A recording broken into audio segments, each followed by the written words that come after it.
It was such an ugly deed. I want to believe that she never knew what happened. A brutal killing. There's never a motive to kill a 16-year-old high school cheerleader. A dark mystery with multiple suspects. Did she get kidnapped? Did somebody pick her up on the road? It's almost as if he was trying to insert himself into the investigation. He had a reputation of being on the criminal side of the law. You know those kids know things. You know those kids talk. The truth will be revealed. We said, you made all those choices, and you need to pay the price. Every day in North America, dozens of people are murdered. The key to solving the toughest of these homicides lies in the final 24 hours of the victim's life. To crack the case, detectives must reconstruct that critical timeline. The minutes and hours containing evidence that can help unlock the mystery and catch the killer.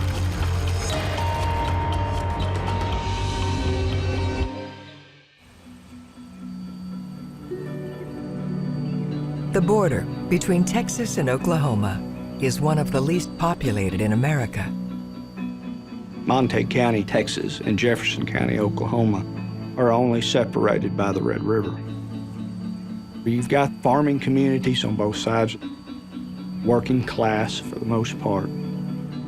You really wouldn't know if there wasn't a bridge and a river there that you were crossing a state line.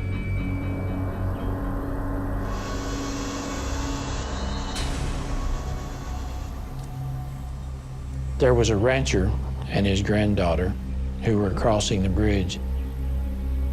And the rancher looked out into those murky waters. And he saw something floating. And he thought that there was a calf that had fallen dead in the river.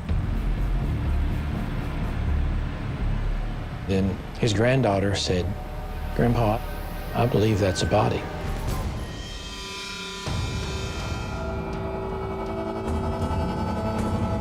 When police arrive, they find the signs of a violent slaying scattered across the landscape. The victim had sustained severe trauma, and all of it from the rear. The back, the buttocks, the shoulders, the head. It was consistent with a high-powered shotgun. They were shot 9 times, which is not normal. That's overkill. We were able to determine from the autopsy that a particular brand of shotgun shell was used, and it was Winchester. And the forensic odontologist compared the dental records with the x-rays of the victim, and they matched up perfectly to the missing cheerleader from Waurika.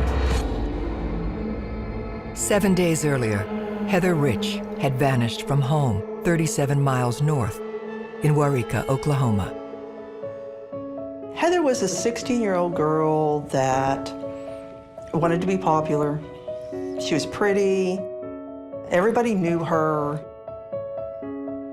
Heather was an intelligent girl. She had a good, caring, loving home. Came from a good family, good people. There's never a motive to kill a 16-year-old high school cheerleader. A joint homicide task force, including Lydia Williams from the Oklahoma State Bureau of Investigation, Lane Aiken of the Texas Rangers, and Chris Hamilton of the Montague County Sheriff's Office, must now determine how Heather's young life ended. It's imperative to establish a timeline in a disappearance.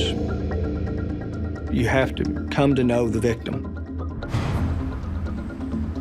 You have to come to know the victim's families. and their acquaintances.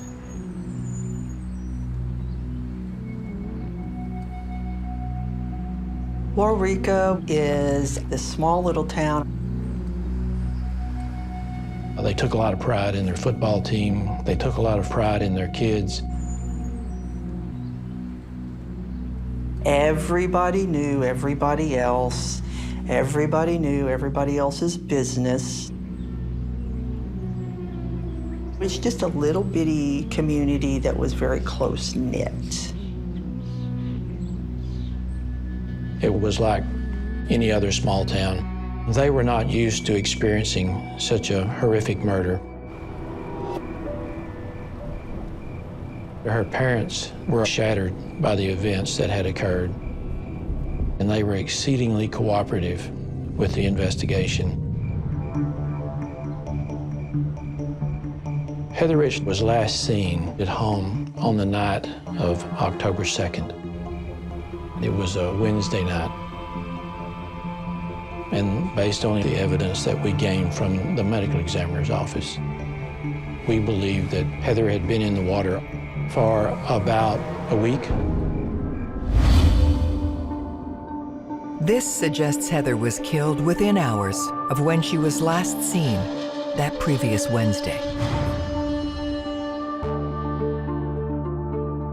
The night she disappeared, her mom came in and had a $300 phone bill, and she was not a happy camper. The last word she said to her was, "All you do is cost me money." And she's always regretted that. An hour later, she had already washed her hair. They said it was unusual for her to wash her hair before she went to bed. She normally did that just before she went to school in the mornings. Heather got ready, supposedly ready for bed. Then we believe she snuck out the window.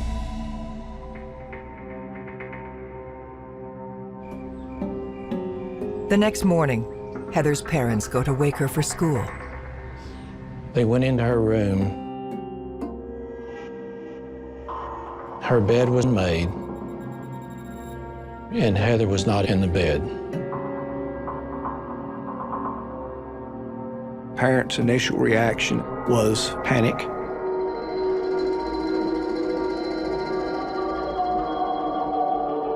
They even said she'd done it before. She'd sneak out, but then she'd come back. But that didn't happen. Another family member then recalls an incident that had taken place the previous evening. She'd taken a phone call, and one of her brothers had, as little brothers will do, I think he was kind of snooping in. He heard his sister say, "Oh, isn't that sweet?" Little brother asked Heather, "Who are you talking to?" And she said she was talking to Carly, another cheerleader. We were able to go back and look at the call logs, and it showed that that call had come from a payphone. And that was about 10 p.m. that night. Most people are harmed by people they know. So our first thought was that whoever made this phone call was likely involved in the murder. They focus their attention on the woman Heather claimed to have been talking to. Carly and Heather were best of friends. They were on the cheerleading squad together. And according to Carly's mother, Carly had been grounded, so she did not have the opportunity on the night of October 2nd to have made a phone call from a payphone. When they ask Carly who she thinks Heather was speaking to, she gives them two names. Carly knew that Heather's past boyfriend was Randy Wood. And Carly also knew that Heather's current boyfriend was Josh Bagwell.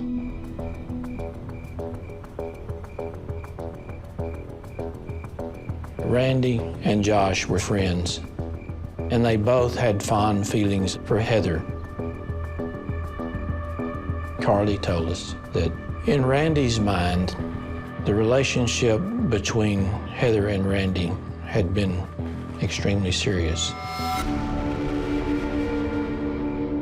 But that was not the case with Heather. Heather had actually broken off the relationship and then had taken up with Josh Bagwell.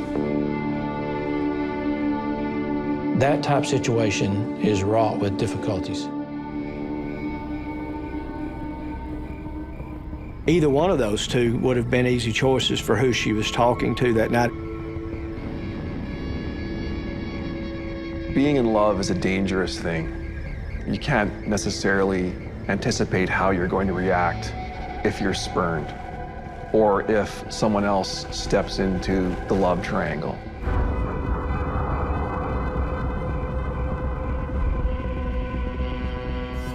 All I knew is she had talked to somebody. She sneaks out the window, and you can't really assume anything after that.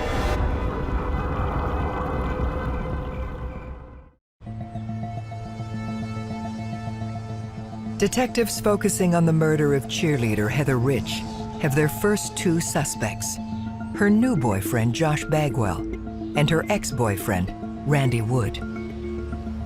Randy Wood was an impressive-looking young man. Dark-haired, physically fit, looked like a typical high school football player. Randy was highly regarded in the community.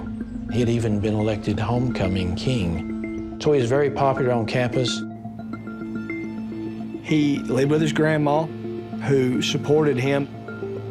Randy didn't have a lot, as opposed to some of the others. As football practice was closing, I sat down in the locker room with Randy. He recited what he recalled of his activity during the night when Heather came up missing.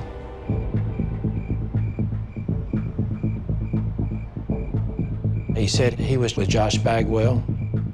There was a trader, a travel trader. We learned that 3 guys were at that party: Randy Wood, Josh Bagwell, and Curtis Gamble. And they had been playing dominoes and drinking. And then like 10:30 at night, Curtis and Josh and Randy had gone into a little town named Comanche, bought some food, and then came back, and they had just crashed at the camper. But they had not seen Heather.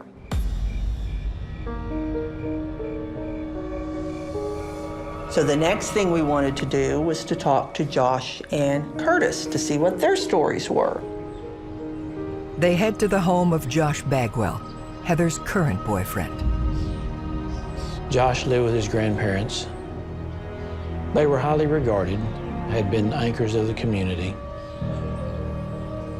Investigators speak to Josh's grandmother, who owns the trailer. She basically was telling us they had set up camp out in the travel trailer, playing dominoes. Perhaps they were drinking a little much, but they were not involved in any nefarious conduct, according to her. What did Josh say? They're all drinking a little, we get some food. Very same story. Their final stop is the third man at the trailer, Curtis Gamble. Curtis Gamble was known around town as the rebel, the one who people liked to be around, but at the same time people feared. He'd been through juvenile system before. Curtis tells us, I'm over at Josh's, haven't seen Heather. There wasn't really anything suspicious.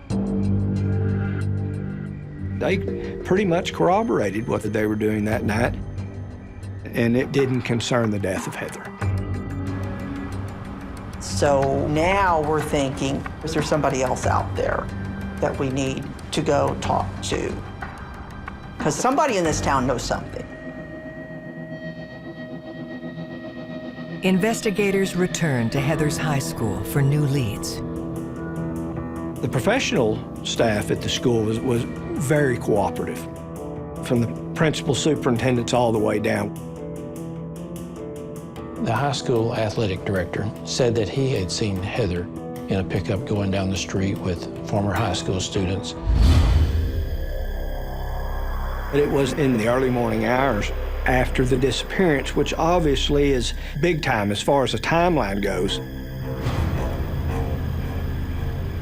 He said he met a vehicle belonging to Jody Freeman and then a passenger, Eric Thompson, and claimed that in the vehicle with Jody and Eric was Heather Rich. Detectives need to question the young men about the sighting. They start with the owner of the truck, Jody Freeman. Jody admitted they was out riding around, messing around. But Freeman denied the fact that Heather had been sitting beside him. Jody claimed he really had no relationship at all with Heather. He just knew who she was.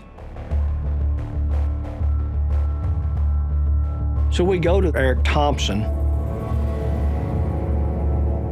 He said he knew Heather, but he also claimed that Heather hadn't been in that vehicle, that he had not seen Heather that morning. With both men's stories matching up, the team must find another way to determine if they are on Heather's timeline. They speak to Eric's girlfriend. She claimed he was home the actual night of Heather disappearing. This means he could not have been the person who called her from the payphone the night she left the house. She was able to place him at home at the appropriate times. You get a good feel of how comfortable people are on what they're telling you, how they're able to recount the events of that day. Their stories were consistent with one another's, and the other facts and circumstances that we could confirm completely led away from them. So we were able to eliminate them as suspects. The athletic director was able to identify, of course, the vehicle and the person that was driving it, and he was correct in identifying the other male passenger. He just misidentified Heather. These people are doing their best to find Heather, just like you are, so that's where you get the false sightings. As investigators continue to canvass the town, a new name starts to come up with increased frequency. I learned from my conversations that there was a man by the name of Craig. Craig had a reputation of being a rough and tumble person that was on the criminal side of the law. Craig was older, full-time employment, wasn't a high school student. We knew he was furnishing marijuana and or methamphetamine to some of the school kids. And he had allegedly furnished marijuana or methamphetamine to Heather Ridge. It was thought that there was some sort of narcotics transaction that he may have been involved with that Heather'd find out about. Heather might have known something about that, and that's why she was killed. So Craig is someone that's getting the finger pointed at him, and someone that we need to focus on.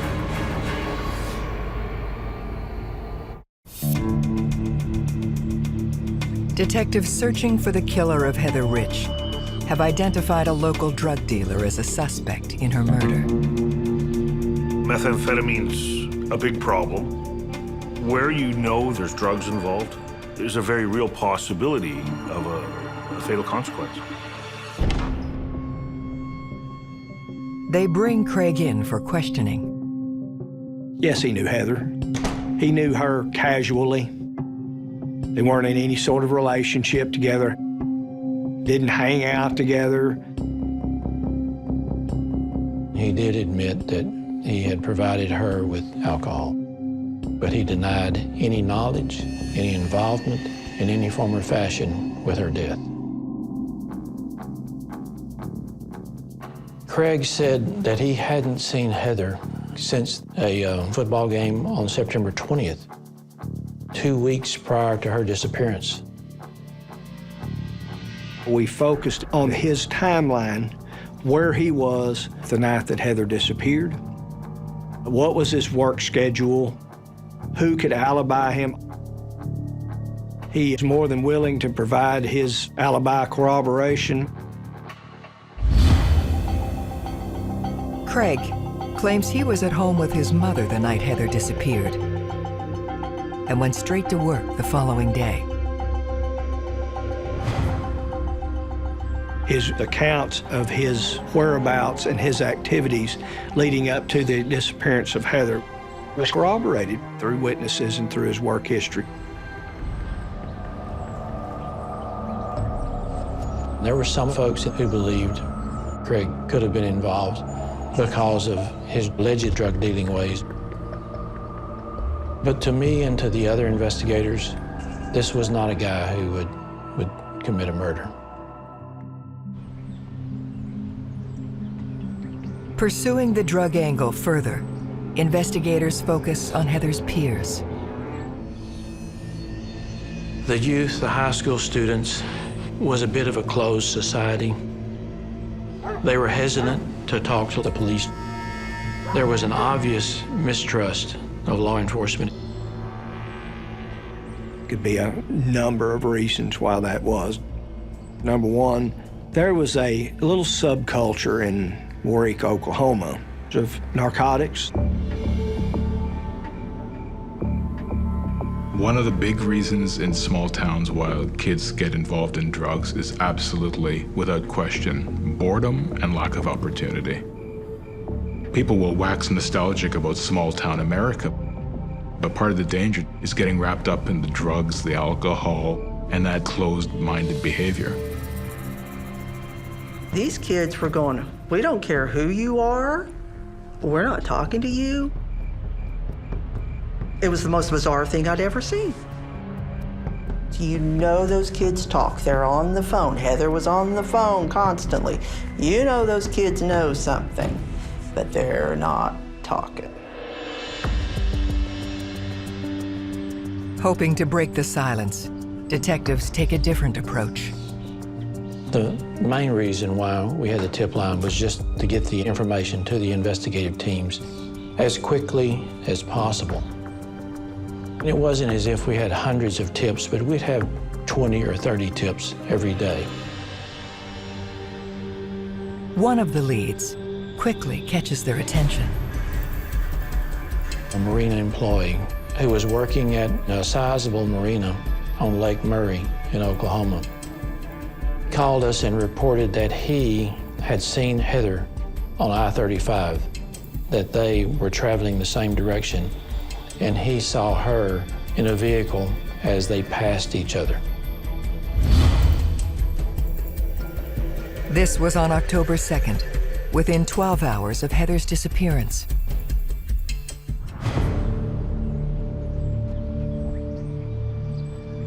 We drove to Lake Murray and met with this young man. The marina employee, Tyler Datton, immediately sets investigators on edge. And in our conversation with this man, he became obviously nervous and was providing information which to us as investigators seemed to be a bit deceptive. The way he started reacting to my questioning and how nervous he got, you know, my internal lie detection meter started skyrocketing. It's almost as if he was trying to insert himself into the investigation. When a person is overly helpful, You have to take a step back and ask yourself, why? What are they hiding? Why are they giving me all this? Often that's a defensive mechanism. That's just to throw them off the scent mechanism as well. The local marina employee said he had met Heather when Heather's family had opened up a business through the summer at the marina. There was some sort of acquaintanceship there. What that acquaintanceship is, I believe, was very casual from Heather's side and probably a little more of a fixation from the employee's side. Maybe he had envisioned some sort of relationship with the victim that was just a vision and not a reality, and had acted upon that fantasy.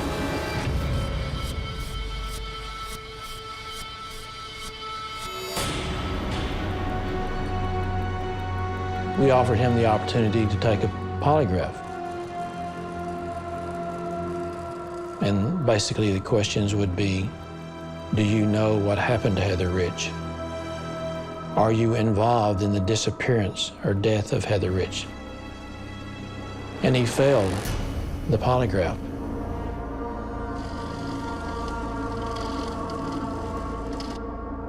So we continued to think that there was some possibility he had knowledge that he didn't want to share it. It didn't add up. And you start questioning as to the motives. This person had a connection to Heather that was not normal.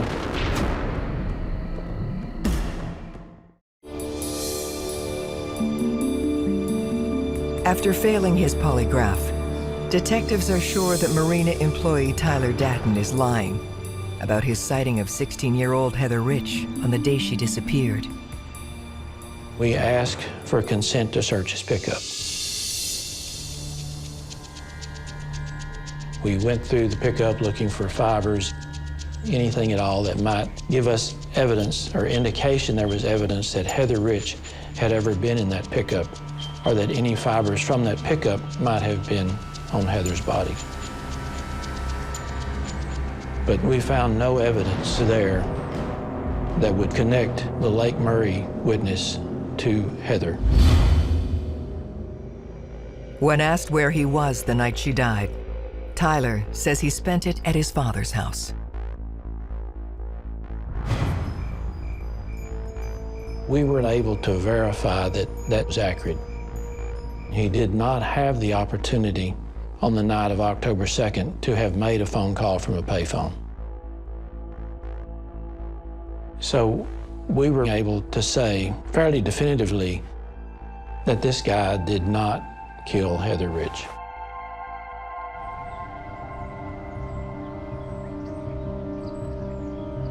This is one of those things that happens so often in a high-profile investigation, because you have people who want to be involved just so they can experience the excitement. And it's for us as investigators to be able to tell the difference.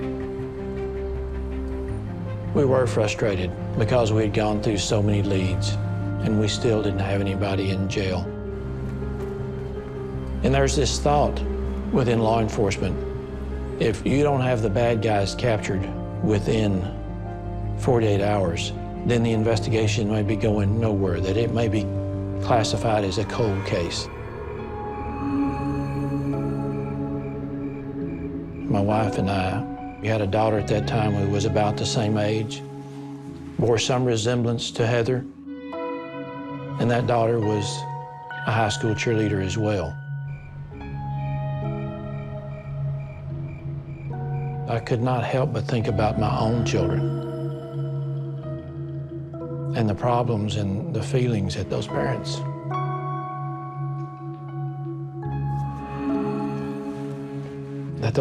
may have had. And so, as investigators, we have got to provide those answers.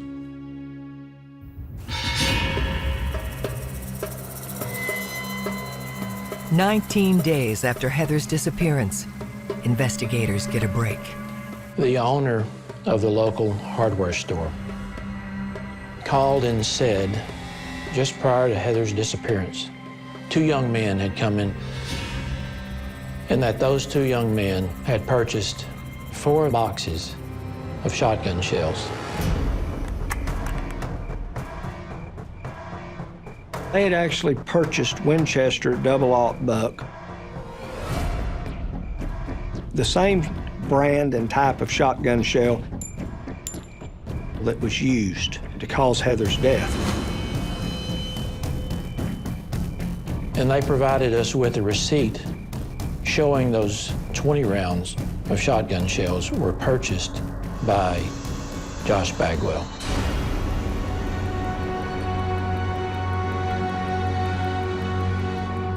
The owner said that there were 2 young men came in.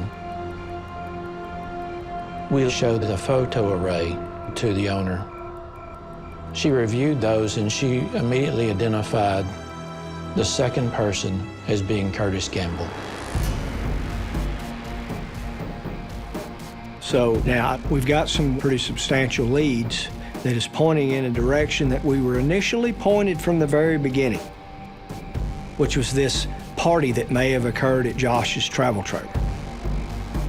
The party took place during the window of time Heather is believed to have left her house. We had 3 guys, Curtis Gamble, Josh Bagwell, Randy Wood, were at that party, only a few blocks away from Heather Rich's house. And we've come to find out that Curtis did have a shotgun, and that apparently was pretty proud of it. So we started looking at Curtis Gamble. We'd spoken with Curtis's grandmother, where Curtis was living at the time.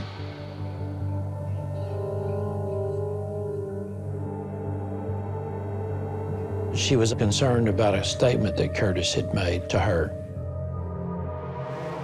Curtis told his grandmother that he knew of someone who had been murdered. The grandmother then reveals another damning fact. Heather's body was found off the Belknap Creek Bridge. The grandmother knew that spot. She had been there before. She had taken Curtis there fishing as a child. So we're beginning to connect the dots in that he has a shotgun. He bought the shotgun shells. He knows where the murder scene is. At this point, the investigation is closing in a particular area, and it's closing in very quickly.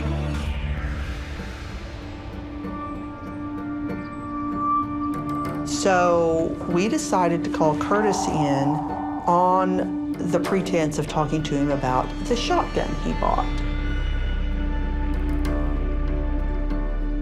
I introduced myself to Curtis, and I started our interview.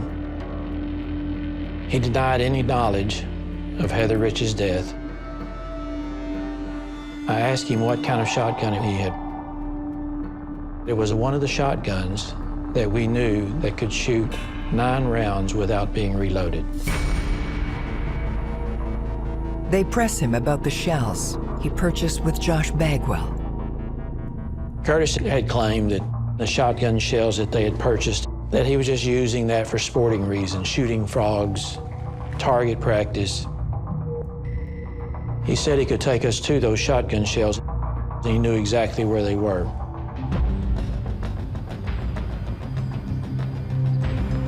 We drive back down to the north side of the Red River at his direction, and he takes us to various locations where he thinks that those shotgun shells might have been ejected after he had used it for target practice. We found all kinds of shotgun shells, but we found no Winchester buckshot, none whatsoever.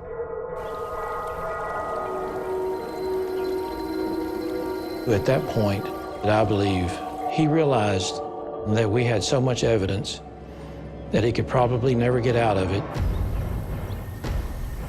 We get back in the car, and I turned to Curtis and asked him, "Are you aware of what happened to Heather Rich?"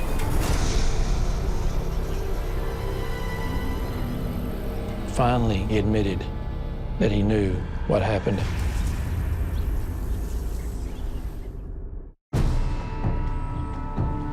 Detectives believe they have finally broken through to their lead suspect in the murder of Heather Rich, Curtis Gamble. Curtis told a story that he hadn't told before.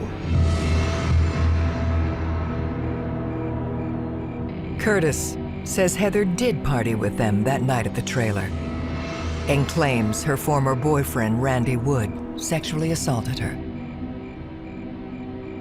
Curtis said that Randy was concerned because he thought that Heather was going to charge him with rape. So according to Curtis, it was Randy's idea to shoot and kill her. But after the statement had been taken from Curtis, we arrested Randy Wood, along with Josh Bagwell.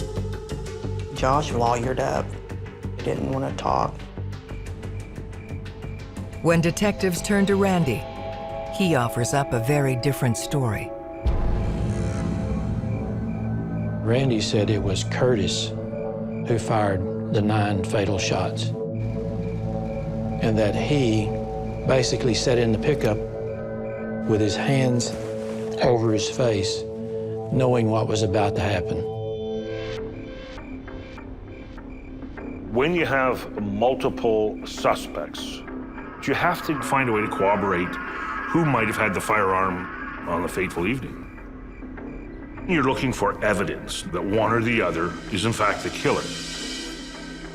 Determined to get to the truth, the team scours the records of both men and uncovers something damning in Curtis's juvenile report. Curtis had said prior to this event that he had fantasized about raping and killing a girl. It had been Curtis's dream all along to commit a murder such as this. After what we know about him and the physical evidence that we've already gathered, we believed Curtis was the person responsible.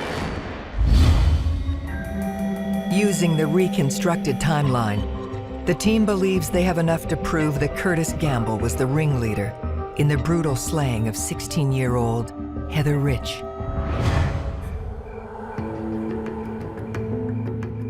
Randy and Curtis and Josh were all over at Josh's camper. They were playing dominoes. They were just having a good time. 2 hours later, the 3 of them get in the pickup, drive to a nearby town to get something to eat or to buy more whiskey. About an hour or so later, Heather received a phone call from Josh Bagwell, her boyfriend, from a payphone. She snuck out of the house. She walked a few blocks to the party that was being had at the trailer. Later on, she was alone in that trailer with Josh, while Randy and Curtis drove around up and down Main Street. And then when they came back about 2 hours later, she was intoxicated to the point that she had passed out. And in that intoxicated state, I believe that both Randy and Curtis either did or attempted to have forced sexual relations with her. She remained passed out. They dressed her, put her in the back seat of that pickup. Curtis drove around the north side of the Red River to the Belknap Creek Bridge.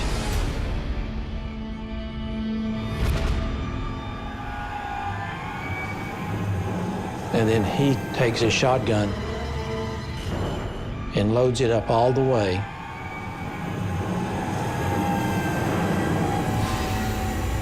and then he unloads that shotgun on Heather Rich.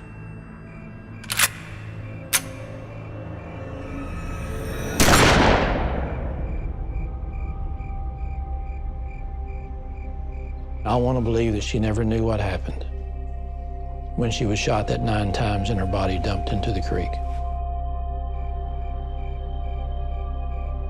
I firmly believe it was Curtis Gamble, but the other 2 willingly participated into taking her from that travel trailer, putting her in the back of that pickup, and driving her to Texas where they put her out on the bridge. And they all knew what Curtis was going to do and allowed it to occur. On October 25th, 1996, Curtis Gamble, Randy Wood, and Josh Bagwell are all charged with Heather's murder. Josh Bagwell never confessed. He denied to the very, very end. He never felt badly about participating in the murder. He provided the shotgun shells, he provided the alcohol, he provided the pickup, he provided the means to commit the murder. Curtis Gamble is the absolute epitome of evil. Gamble was the murderer. Josh Bagwell was his assistant. If there's anyone in the group who has any mitigating qualities, it would be Randy Wood. He lamented the fact that he was involved. Randy Wood was just there and didn't have the courage to stop it. After lengthy trials, all 3 are found guilty and sentenced to life. For you to take this girl's life and affect their parents, affect their family, affect their community, affect your own future, affect your own life, that's beyond me. I don't understand. What I have peace over is these 3 won't be killing again. Our job is to seek justice in every avenue, but there really is no justice in the death of a child. I don't know how you close a wound that's been so devastatingly opened. But her mother and father at least have some understanding of what happened to their child, and then those who caused those deadly wounds are paying the price.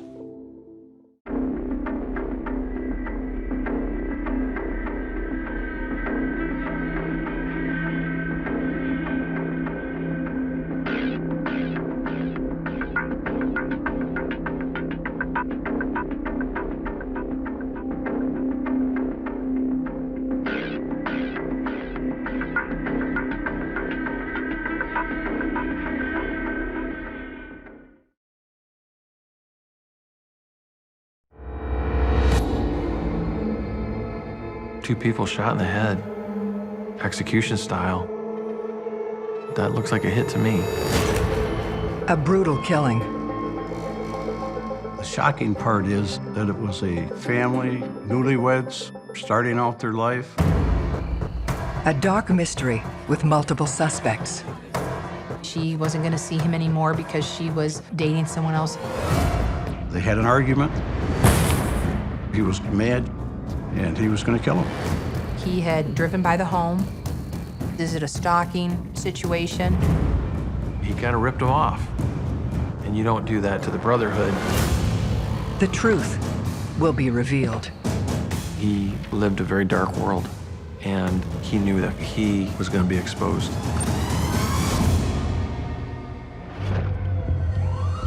Every day in North America, dozens of people are murdered. The key to solving the toughest of these homicides lies in the final 24 hours of the victim's life. To crack the case, detectives must reconstruct that critical timeline. The minutes and hours containing evidence that can help unlock the mystery and catch the killer.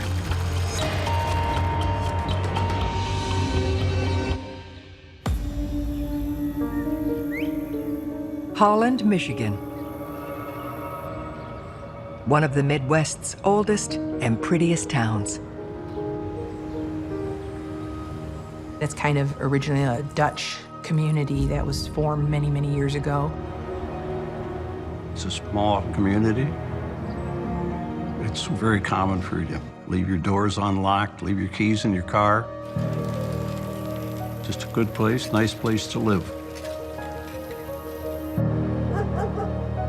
But a double homicide changes that in an instant.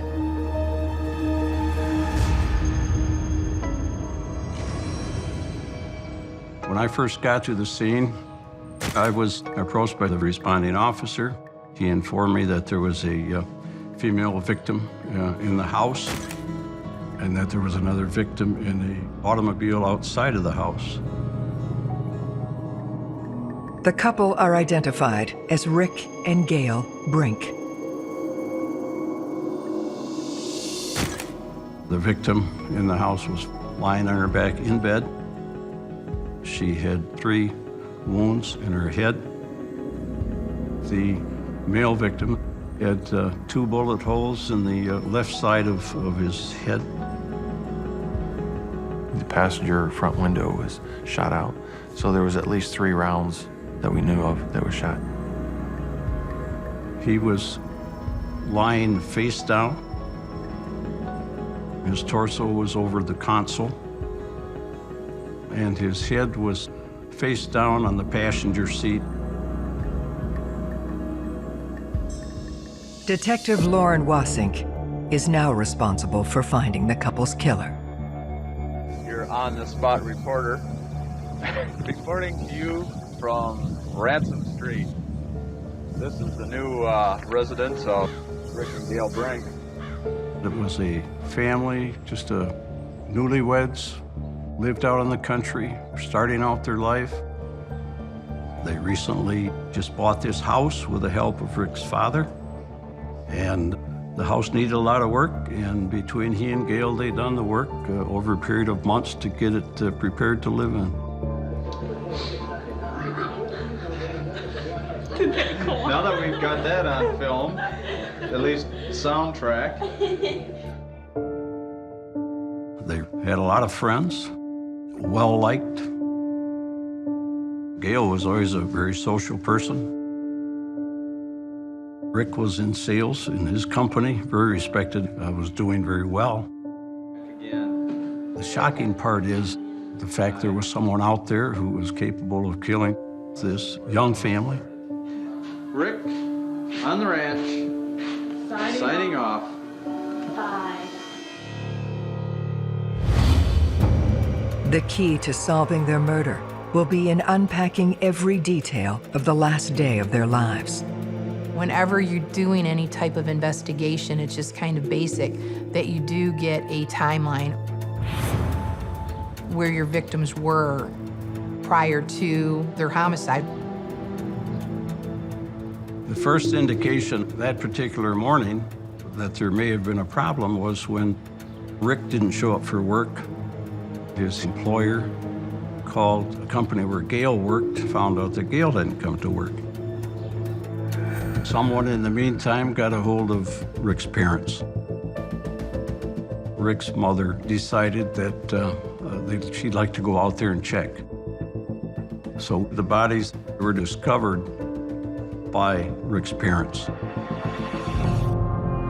Based on the medical examiner, stomach contents gives us a pretty good idea that they were probably killed between Saturday night late and early Sunday morning. Detectives examine the crime scene to determine the events leading up to the murder. Rick was dressed in his dress slacks. I believe he had on suspenders, a belt, and a shirt. And then he had on his work galoshes that he appears to have kind of slid on. It appeared as though Rick might have been drinking a beer, watching TV. At some point, something caused him to put his boots on and his coat on and to go out to the vehicle. But the ignition was off. The window was rolled 3/4 down. Cold weather, why is his window open? It Was Rick on his way someplace? And did he then encounter someone? At that time, we didn't know.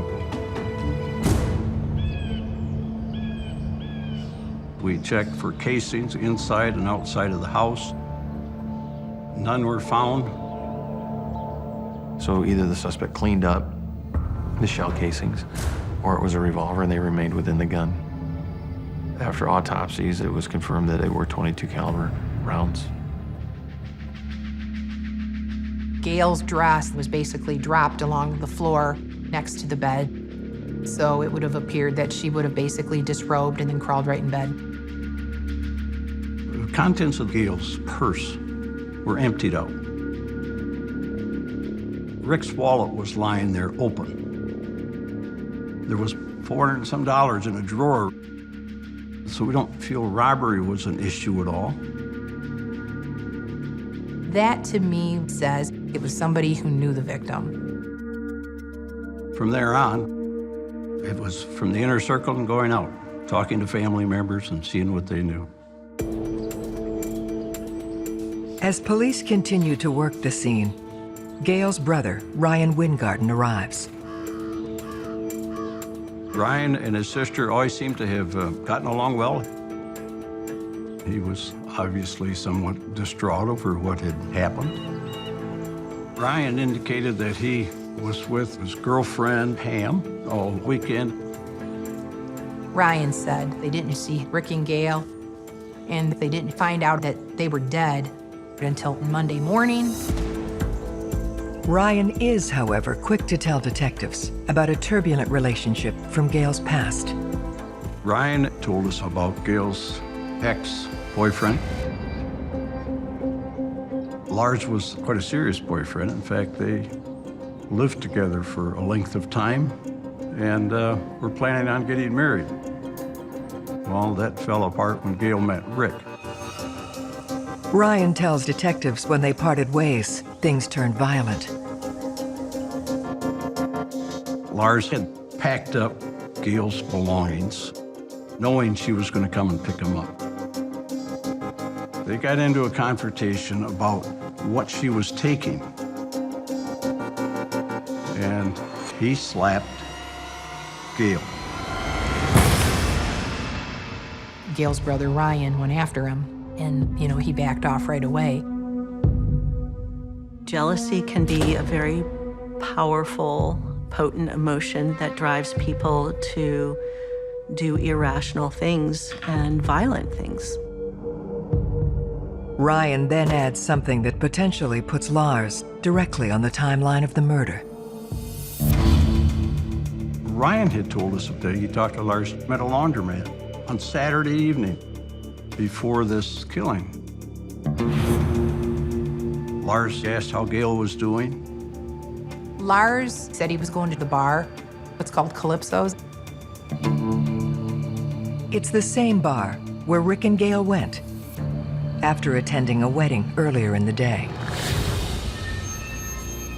So then you think, if they would have gone to Calypso's, they would have seen Gail's ex-boyfriend. Did he see Gail? Did it just kind of ignite all those feelings? Did something happen there? If you're looking for some type of a motive, Lars would have had one. Detectives have identified their first person of interest in the deaths of Rick and Gail Brink, Gail's ex-boyfriend, Lars. Sometimes an obsession can start with a small kernel and grow. And it can grow to the point where people will commit murder.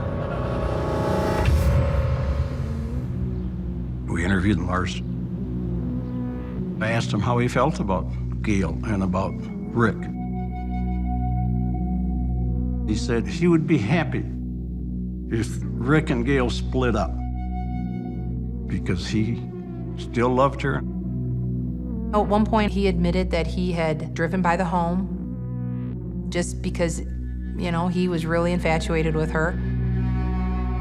He indicated to me that he still had a wedding picture of Rick and Gail in his belongings. Police shift their focus to his whereabouts on the night of the murder.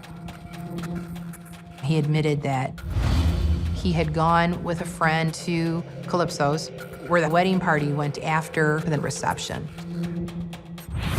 Lars said he actually recalled seeing some people come in from a wedding, but that he did not even know that Gail was at that wedding. Then he had actually, after that, gone home and was there for the night. He said he might have got back at midnight. Detectives must determine if Lars is telling the truth. We started interviewing those people that were present at the wedding, trying to gain any information that we could get, whether there had been some difficulties between the two of them. Gail was not a really big drinker, and I think she had had some champagne and got a little tipsy. When you start adding alcohol to any incident, sometimes, you know, either people are gonna be happy drunks or they're not gonna be. But there was no fight that broke out. And everybody said Rick was just kind of, you know, good old Rick. Come on, I'm gonna take my wife home. In talking to persons with Rick and Gail, they thought they left between 10:30 and 11:30 at night. And that was the last they were seen. This lines up with Lars' version of events, but doesn't rule out the possibility he went to their house later that night. We polygraphed him. Lars was more than willing to take a polygraph. He passed without any problem. Looking at the whole scope of it, the polygraph, his demeanor, his feelings towards Gail, I'm convinced he would have never hurt Gail, even though he slapped her. People can wrong you. You don't go kill them. I felt in my mind that Lars was not involved and we should go on to some other place. And by that time, there was tips coming in, many calls about the person who lived there prior to Rick and Gail, Brink. Sid Colby lived there with his girlfriend, and they were about to lose the home, so they sold it. He was a road knight, which is a biker gang that was in existence in the Holland area. If ever there was anything going on that was illegal, a lot of times Sid Colby was involved in it. People were concerned, could he have been involved because of the fact that Sid was not happy that he lost this home? He was always on the edge, always dealing in drugs. He'd try to impress people that I'm armed, you don't mess with me, you don't mess with my girlfriend. Sid Colby, he was crazy. I mean, he was nuts.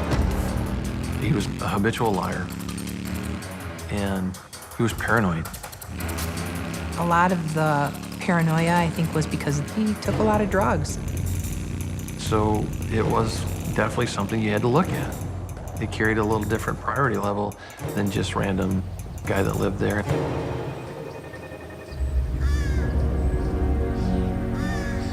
They managed to track a skittish Sid Colby down at his new place.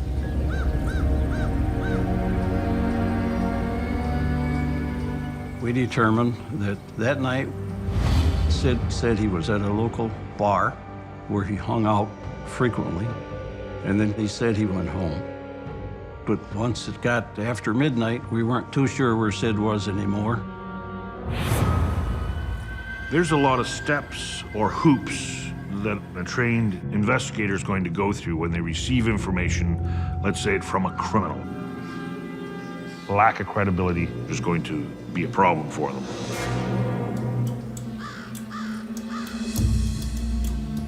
So we had a polygraph done.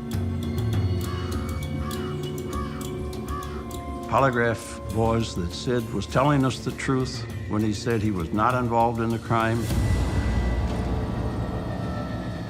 There was just nothing there that we could come up with which would cause any type of a motive. As strange as what Sid was, he didn't have any guts at all. He's scared, he's paranoid, and I don't think Sid could do it. When detectives press Sid for information, he puts forward an interesting theory. He told the investigators about people that were after him and his girlfriend, and he felt that they were the intended victims of this shooting. They had very dangerous connections with a motorcycle group out of Detroit. He'd sell them narcotics, but he'd either short them or he wouldn't pay enough, and he'd get in trouble because of it. He had actually been shot at, allegedly, out at the local motorcycle club's house. But it was one event in particular that led Sid to believe he'd become a target.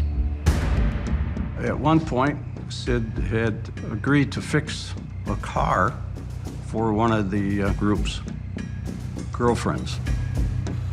And Sid and his girlfriend, Chico, decided they'd be better off selling the car. They used the money for themselves, and obviously got into a lot of hot water with this group out of Detroit. If you're in a motorcycle gang, you don't do that to the Brotherhood. He claims that after that, these people came to his house to get him prior to this killing, and he ran them off with an automatic rifle. Sid believes this may have led the gang to hire a hitman. He'd be told where to go, and that there'll be a guy and a gal at that house, and their job would be to take care of the guy and the gal. And Sid believed that this was what happened with Rick and Gail, and that it was meant for he and Chico. 2 people shot in the head, execution style. That looks like a hit to me. Michigan detectives believe the Brink murders may be a result of mistaken identity. A gang hit meant for the former owner of the house. In the drug world, if you don't pay your drug debt, this is what happens. But in a lot of cases, no one's going to talk because the code of the street of not cooperating or helping the police, therefore becoming a rat, is very strong. Detectives must find a way to place the gang at the scene of the crime. They contact a narcotics unit with agents placed inside the organization. The informant we had was set up through the Michigan State Police. They had persons in this motorcycle gang that should have been able to determine whether or not this motorcycle group was involved. 2 names came up. One was Ghetto Rat, the other was Grizz. Grizz, within a week of this homicide, was shot and killed in Detroit. Ghetto Rat was interviewed. He said, if our club killed him, he said, I'd have been there. And he said, it didn't happen. Obviously, this is just a statement from him, but he was very believable. The scenario of this motorcycle group out of Detroit coming there to kill Sid Colby and Chico made some sense, but there was nothing there. So now you're weeks into this thing with a lot of hope, and all of a sudden that's gone. Without any new leads, the case begins to stall. There isn't anybody else out there that we could come up with that had any motive or any reason to kill Rick and Gail Brink. With a motive, it's pretty difficult to solve the crime. I would go back to the family, telling them we don't have anything more, telling them that we're going to keep working on it, and each time going back and not having anything to give them, I think was the most difficult and frustrating part of it. In 1995, Detective Wassing retires after 31 years on the force.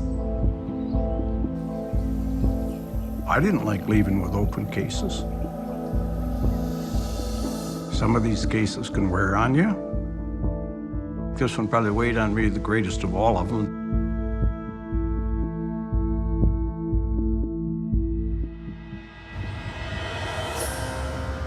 In 2011, 24 years after the murders. The investigation is assigned to cold case detectives Venus Repper and David Blakely. You had to go back into the books, relearn everything that they did. We always had a philosophy that the person who did it is in there. It was a matter of going through the detective notes and putting those in order, doing it chronological. In cold case investigations, you will, from time to time, find the killer in the original box, we'll call it, of evidence. In this case, the violence portrayed at the crime scene would suggest it was someone known to the deceased. Access to the crime scene, no sign of forced entry. During their review, something odd stands out to Detective Repper. When we looked through the crime scene photos, one of the questions, there was a pillow that was placed over Gail's face. The pillow was actually a pillow that would belong in the living room. If it would have been put there beforehand, you would see some type of bullet holes. The pillow had blood residue, so it would have been placed there after Gail had been murdered. So we knew that it had to be the killer who put the pillow over her face. Why is a pillow from the living room over the head of the victim in the bedroom? That, to me, was more like somebody not wanting to look at him. That emotionally says, I don't want to see this. The kind of individual you're looking at knew Rick and Gail very well. This prompts the cold case detectives to focus on Rick and Gail's families. You must look at the family. You have to eliminate them. Certainly if there's insurance, valuables, assets involved, we have a recipe for potential disaster. We first interviewed Bud, Rick's brother. One of the things we found out was that if something happened to Rick, Bud would be the one to inherit everything. Wills can tear families apart. That could be a motive for someone to get very upset and perhaps commit murder. Those were questions that we posed to him as far as whether he was responsible, whether he was involved in the homicide. Bud was college educated, he had a good job. He himself was a success on his own. He said he and his brother really had a good relationship. As far as his alibi, he was actually home with his wife. There was no animosity. There was nothing to indicate that there was any issue between Bud and Rick. They turn their attention towards Gail's family. Gail had a very challenging childhood. She came from a very large family. Her mother, I don't think she was capable of caring for as many children as what she had. I think there was just some real dysfunction going on there, and so the kids were the ones that were responsible for taking care of themselves. They talk to Cheryl Murphy, Gail's older sister. They had a really good relationship. She basically helped raise Gail. She does not live in the state and doesn't maintain everyday contact with her family. Before Dave and I got the case, another detective asked her, write down some conversations you've had or some things pertaining to this. She had some concerns about her brother Ryan. Cheryl would say Ryan's controlling. He wants you to do what he says, and her and him did not get along. They butted heads. She said, he's my brother, but he's a control freak. There were some red flags that we were like, that's not right. Something's wrong there. So we found out as much information as we could about Ryan. Cheryl tells detectives about a family dispute that had been brewing the week before the murder. Ryan was renting a house, and her parents and the younger siblings were living in a trailer in Ryan's driveway. He had indicated that his landlord had gotten upset about it and wanted him out of there. Cheryl says this prompted Ryan to call Gail the day before she was killed. He told Gail, you got that house, let mom and dad come live with you. And she basically told him, no, I'm not gonna do it. Rick won't allow it. It's not gonna happen. She had actually told her, you know, he's mad, he's furious. That had never been learned by the original investigators. I interviewed Cheryl Murphy several times, but she never told us that Gail had called her on the Friday night prior to the murder and told her what a violent confrontation she and Ryan had had.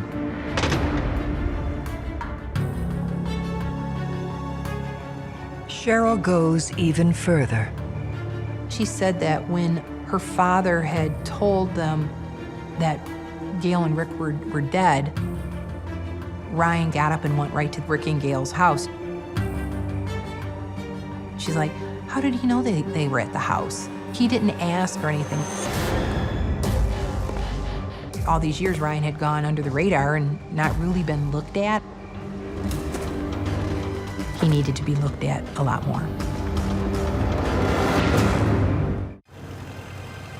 Cold case detectives investigating the murder of Rick and Gail Brink have focused their attention on Gail's brother Ryan. We wanted to have it where when we interviewed Ryan, we knew about him. We kind of thought there was something there. They learn Ryan is now married to the woman he was with the night the murders happened, Pam Windgard. As far as for Ryan's alibi back in '87, he had indicated that he and Pam had gone to a laundromat to do laundry, 5 to 8-ish. And then from there, they went over to Pam's girlfriend's house where they hung out there. And I believe Ryan then took Pam home around 2 in the morning. Aiming to verify their version of events, detectives bring Ryan and Pam in for questioning. We made that tactical decision to interview Pam first because we knew Ryan's a control freak. He thought he was going to be able to be interviewed with her. So we told him to come back, but he said, no, I'll wait here. Detectives ask Pam about the story she told 25 years ago. She said basically, I don't remember, I can't remember. And I'm just like, well, we're just asking you to be truthful. Pam was very reluctant. One of the things that Venus did was gain trust. She built rapport. She finally admitted that Ryan was not with her that night. So we knew something was up. But at that point, she's like, I'm gonna go home. And I asked her, are you gonna be okay? Because I was concerned if he's this controlling, and you just told us that you lied for your husband. I mean, we gave her every opportunity. Well, she left. We knew Pam knew more than what she was saying, but wasn't really willing to share yet. We didn't feel she was responsible for it, but we weren't able to make an arrest. So we then brought Ryan in. And he didn't care for women. So actually, Dave took the lead on this interview. His body language was total deception. We told him, your wife said you weren't with her. Well, she's confused. No, she's confused. This is what we did. He didn't want us to talk to Pam. He didn't want us to do a complete investigation. He denied any involvement in his sister and brother-in-law's homicide. If your brother or your sister was murdered and you had nothing to do with it, you would do everything you could to help. And here you have a blood brother not helping. Pretty much after that, Ryan left. With differing accounts from Pam and Ryan, detectives must find a way to verify his whereabouts the night his sister was murdered. Back in 1987, Ryan was not only dating Pam, but he was dating another girl named Chris. So we then went and interviewed her. Talked to her about her relationship with Ryan and things that had happened. She said, Ryan wanted kids, I couldn't give him kids. And so that was the demise of their relationship. We kind of went through the interview. We were there for maybe an hour. And then we're kind of like, okay, anything else? No. And literally, we're like getting up out of our chairs, and she's like, well, there is this one thing. And we look at each other and we sit back down and we're like, well, what is it? And she proceeds to tell us about how Ryan came over and told her his sister had been murdered. And it was 2 days after they were found, and asked, can you go with me for a ride? And she's like, then he drove me around. We went to the park. And she goes, he sat there and he was crying and he was talking about what a terrible person he was. And she's like, you know, I was afraid he was gonna tell me he killed her. And we said, what did he tell you? And at that point she said that he had said he had a sexual relationship with her, that he basically had raped his sister. That it happened more than once, and that she wasn't willing. That was huge. That was the aha moment. If Gail had told Rick about the abuse, Ryan was going to be exposed. The question at that time was, is the aha moment going to turn into a confession? Detectives Repper and Blakely bring Ryan in for a second interview.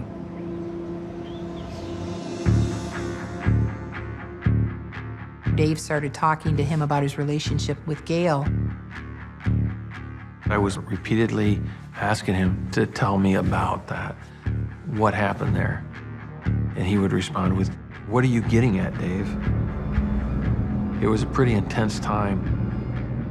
We sat there, it was like 40 seconds, just staring. It was a stare down.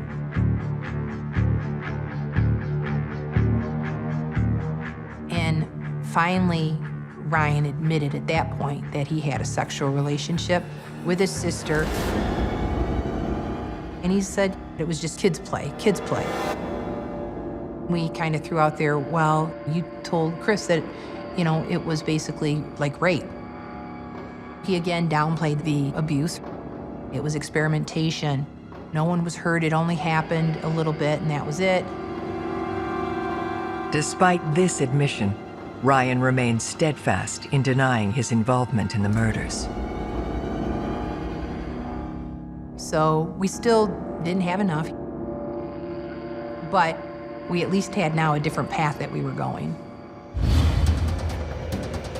Detectives must prove beyond doubt that Ryan pulled the trigger 25 years ago. We basically interviewed people all around him, interviewed his friends. We found Jim Meacham. Jim is a good friend of Ryan's. They hung out, they'd known each other for years. They kind of ran in the same circle. We interviewed him, and he recalled how he found out that Gail had been murdered. Jim, he would go to Ryan's house in the morning and he would have coffee with Ryan before he'd go to work sometimes. And he said it would be really, really early. He had gone there the day the bodies were discovered. And Ryan was up and Pam was up, and he's like, they're both crying, tears and everything. And he's like, what's wrong? And he said that Ryan had said, my sister's been murdered. The importance of that is Rick and Gail were not found murdered until 11 o'clock in the morning on that Monday. So the only way he could tell Jim Meacham that they were dead that early is if he was involved in the homicide. After 25 years of investigation, Detectives have found a flaw in Ryan Windgarden's timeline that convinces them of his guilt. So you've got motive and you've got opportunity. You've got them both in spades. But you're going to need more than that to prove beyond a reasonable doubt that the person committed this murder. Armed with their new information, detectives decide to re-interview his wife, Pam. Along with the fact that she had lied to police about his alibi, we knew that she was hiding information. That's a lot of pressure on an individual. But we said, you know what? She is a victim too. She's basically married this man after he may have done this horrible thing, and you have to get her to feel comfortable to come out with this information and share it. So at that point, Dave and I then made the decision to go to Pam's work. We just basically said, you know, we'd like to talk to you. And she said, yeah, I'll listen. We said, we are giving you the opportunity to come forward and tell us your story. The truth is going to come out. You need to do what's right for your kids. And we said, Pam, you need to come clean on this deal. Which she did. She basically came out and admitted that Ryan had come over that night, was all upset, and had said, I killed Rick and Gail. Pam's confession, along with the reconstructed timeline, lays out the final hours of Rick and Gail Brink and how a secret between siblings was the spark for their murder. On Saturday, they went to the wedding. A bunch of people went to the bar after the wedding, and they were at the bar till probably around 11-ish. They would have been home no later than 11:30. Rick and Gail were up watching TV. Ryan came over. There was a confrontation. I think Ryan knew that Rick knew about the abusive relationship that he had with his sister. And I think Ryan was jealous of the life that Gail was starting to get for herself. Gail told Ryan to get out and not to come back. Gail turned around, walked down the hall, went to bed. And at that point, Rick looked at him and said, you really need to go. So Ryan then left the home. Ryan came back to the door saying he had car trouble. And then Rick had slipped on his galoshes. He still had on his wedding attire, put his old work coat on, went, got in the truck in the driver's side. And that's where Ryan shot him with a .22 in the head.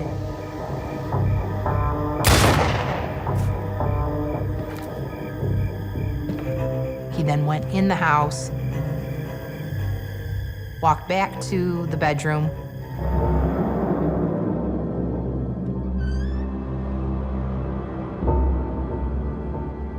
where he then shot Gail in the head 3 times.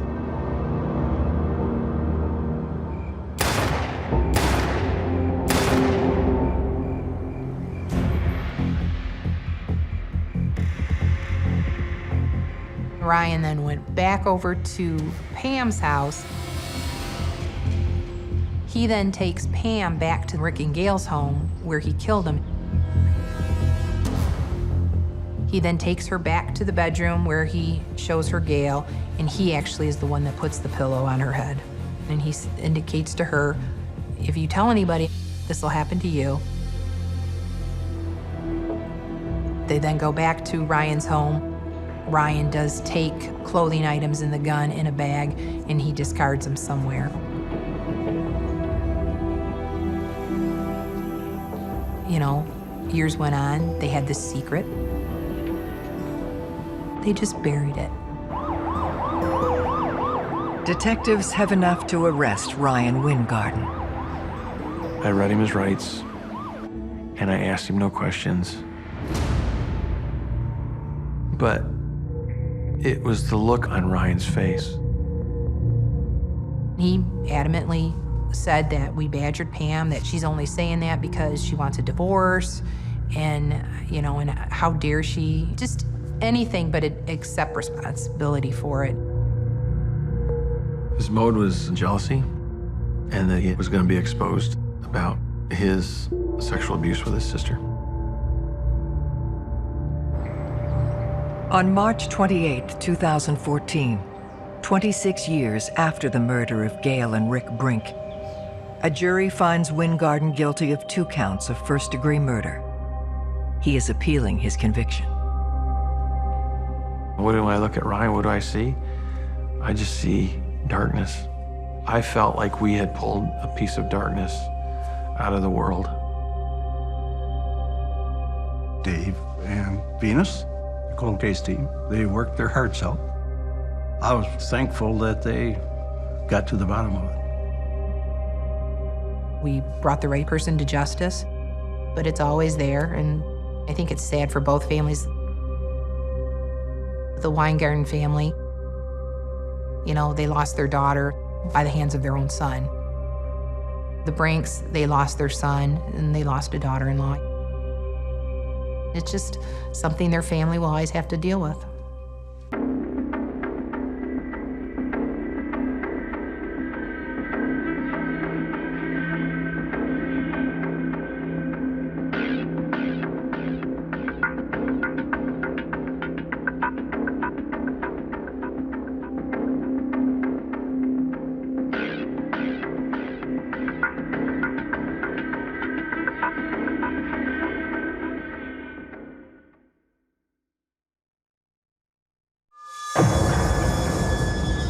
I had no clue what to do. I just knew something was wrong. A brutal killing. It was by far the worst day of my life. A dark mystery with multiple suspects. He was a little cocky, arrogant, hard to talk to. About anything that comes out of his mouth should start with "once upon a time." We discovered there's a serial murderer working northern Indiana. We got to the point where we were pretty much just losing hope. The truth will be revealed. He said, "I'll kill you like I did Teresa." Every day in North America, dozens of people are murdered. The key to solving the toughest of these homicides lies in the final 24 hours of the victim's life. To crack the case, detectives must reconstruct that critical timeline. The minutes and hours containing evidence that can help unlock the mystery and catch the killer.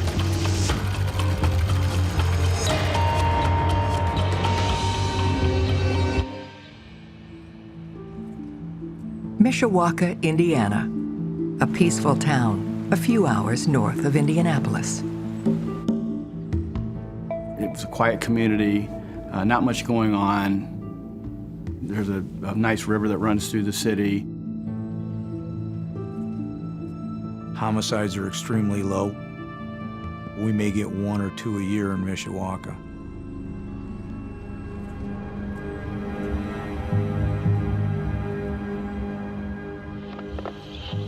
I need an ambulance right away. What's the matter?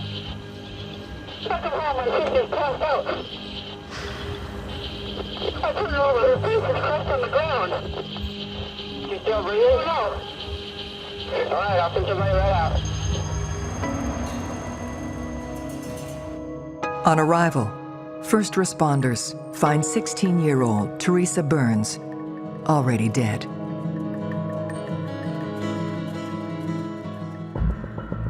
Detective Craig Whitfield is given responsibility for finding her killer. When I arrived there, the neighbors were all standing out gawking because nothing ever happened in Mishawaka.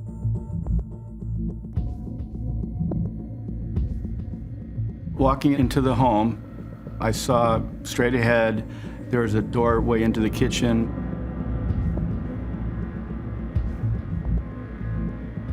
There's a stairway coming down from the upper level, and the victim's lying on the floor, face down, blood all over her face, and she'd been shot to death. It was a horrible thing to see.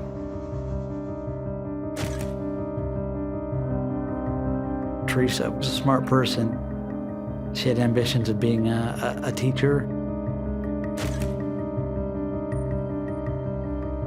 She was this cute little girl that blossomed when she became 16.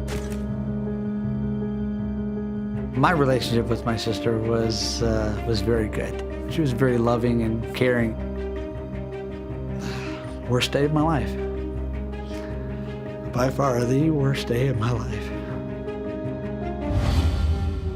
To solve her murder, detectives must work backwards, reconstructing the final hours of Teresa's young life, starting with the moment her body is discovered. Steve Burns, he showed up at the house at 5:15. As I walk up to the door, I hear the phone ringing. And is my brother, Tony. He was about second grade at the time. His little brother Tony wanted to know if he could come home. And Steve said, sure, come on home. And so then he hung up the phone.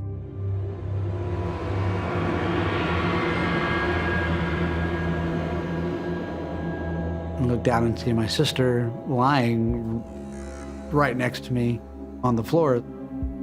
I don't know if there's some kind of prank, so I kind of nudged my sister. Hey, Teresa, right? Joke's over, you know, get on up. She didn't move. So I knelt down, and as I started to roll her over, I had noticed a large puddle of blood that kind of bubbled up off of her.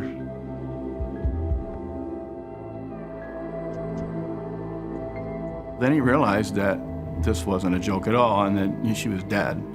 And then he called the police.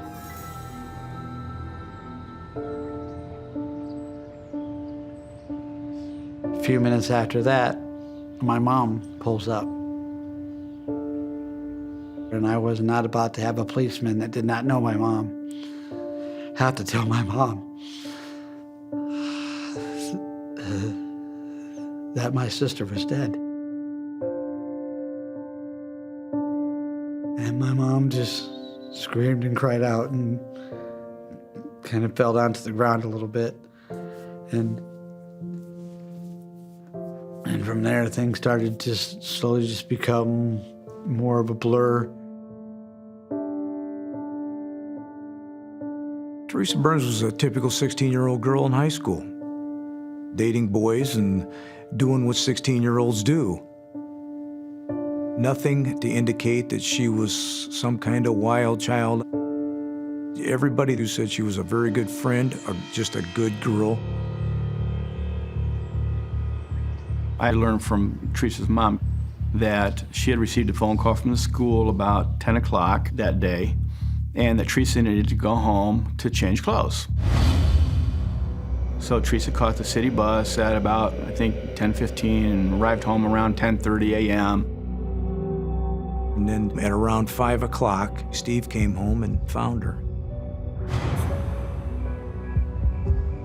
There was a couple-hour window there when she was murdered. But there was some blood dried on her face, so it was pretty evident that it had taken place maybe a little while back.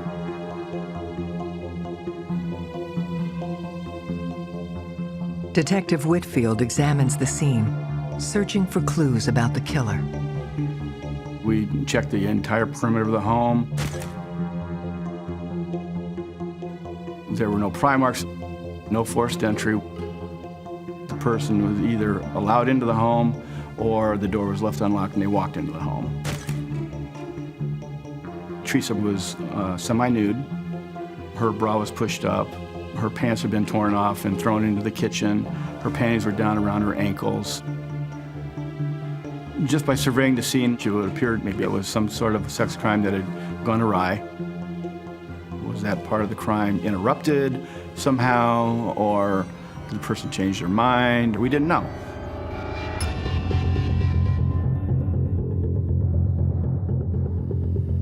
What we did find was an ejector rod from a small handgun, which had fallen off while the weapon was being fired. I'd never seen a weapon lose an ejector rod like that. An ejector rod on a revolver would be the rod that sticks in through the cylinder, making sure that the cylinder doesn't open up. You can kind of tell what type of firearm it could be because not too many firearms have ejector rods. When you have something that's left on the scene, then that tells me that they either wanted to get out of there in a hurry, or it could be just that it's an aftersight. It was just a clue that I kept very quiet. I didn't release it to the media. I figured that, you know, if somebody knew they lost a piece of evidence from their gun at the crime scene, they may ditch the weapon somewhere. The bullets were removed from Teresa's body in an effort to determine what type of weapon was used based on what we knew at that time. We believe Teresa was shot with an RG-10 handgun.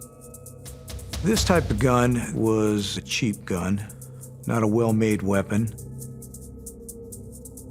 It shoots a very small caliber, the .22 short. The fact that she had been shot 4 times in the face, we felt was significant.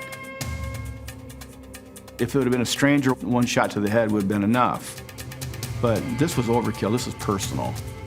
And so it led me to believe that the killer knew her well. In all cases, we always start within and then work our way out. You don't want to put the blinders on and give somebody a pass because of who they are, how they're related to the victim. Her brother, Steve Burns, found her dead on the floor. He was somebody that we needed to check out. The numbers of domestic homicides is much higher than stranger-on-stranger homicides. The fact that you're related, in most cases, means that you're a suspect. And so the police will look at family members to see who has an axe to grind with other family members. One of the things that Steve had done that afternoon kind of gave us pause. Walking in the front door, straight ahead, her body's lying on the floor. And you'd have to step past Teresa's body to answer the phone in the kitchen.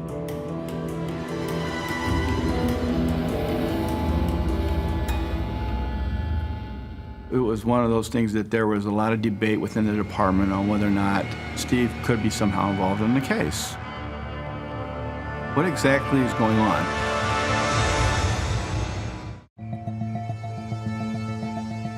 Within hours of her brutal murder, detectives have turned their attention to Teresa Burns' brother, Stephen. I'm 18 years old. To know that I was a suspect really put a fear in me. What reason would they have to suspect me? I didn't understand it. So we did do a polygraph with Steve. It was during the polygraph test is when things really got scary. And they would ask him, you know, do you know anything about your sister's death? Were you present when your sister died? Are you responsible for your sister's murder? I was terrified. They were asking me, did I get into an argument with my sister? Was asking if I threatened my sister, all stuff to try and get me to say something that wasn't true. I didn't have anything else to give them but what I knew. And I emphatically said, no, I did not kill my sister, Teresa. So he leans over and he tells me that I failed the test. The polygraph says that you're lying. Okay, so I really am a suspect now. Believing Teresa was killed some hours before Stephen made the 911 call, they question his whereabouts for earlier in the day. Steve told me when I interviewed him that he was at work at Burns Rental, family business. And he took lunch at about noon with his girlfriend at the time. They went to the park. Then he went back to work. And then when he left work, he went directly home and found his sister dead on the floor. I called Steve's girlfriend, and then she told me the same story that Steve had told me, that they had gone to the park to eat lunch. Also, at the fast food place, there was my best friend's mom worked there at the time. And so I would see her every day. So I had another alibi of someone there to say, yes, I was there at this place at this point in time. So he had done exactly what he told me he had done. This polygraph came across that he flunked, but he went through a lot of trauma with his sister being murdered. And I can just imagine his response in the polygraph being associated with the trauma that he had gone through. So I felt pretty comfortable that Steve was not involved in this in any way.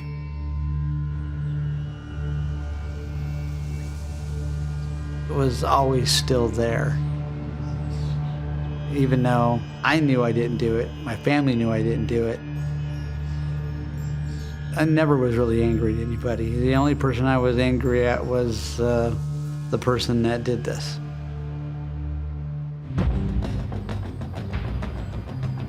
Vindicated, Stephen points them to a new person of interest. Teresa had a steady boyfriend. His name was Sean.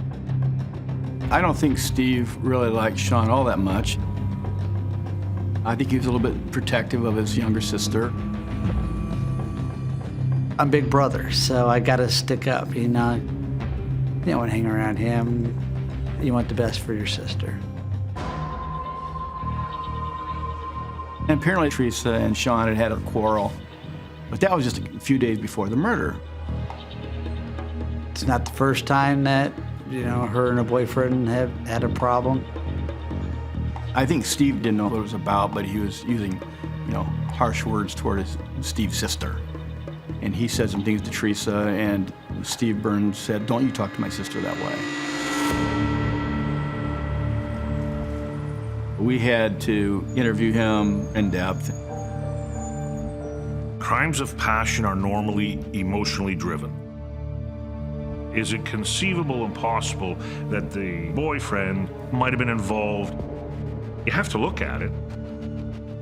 Did the fight that occurred turn things sour? It's a viable motive for murder. We learned Sean was suspended from school. And he was home with his mom that day. And he says when Teresa came home, she called him at about 11 o'clock, talked to him for, I think, maybe a half hour or so. His mom verified that he was there, but then he had gone to the mall later on. It did occur to us that, you know, he knew Teresa was home that day. And sure, he could have gone to the house. We talked to his friends, and they verified he'd gone to the mall. All his friends said, no, he wasn't really acting weird or anything, and he was crushed when he found out that Teresa had been murdered. His reaction seemed to be genuine. We felt pretty comfortable that he wasn't involved in this case. Sean reveals a critical new detail about Teresa's last day. He said that there was a person at the door ringing the doorbell while they were on the phone. He felt like that was very important for us to know. When the doorbell rang, he had told Teresa to be careful. She went to check the door and came back to the phone and told him that, look, they needed to use the phone. And he told Teresa, don't let him in. So Teresa and Sean continued talking for a few more minutes, and it's time for Teresa to hang up and get back to school. And just as they were getting ready to hang up from their call, Sean said he heard the doorbell ring again.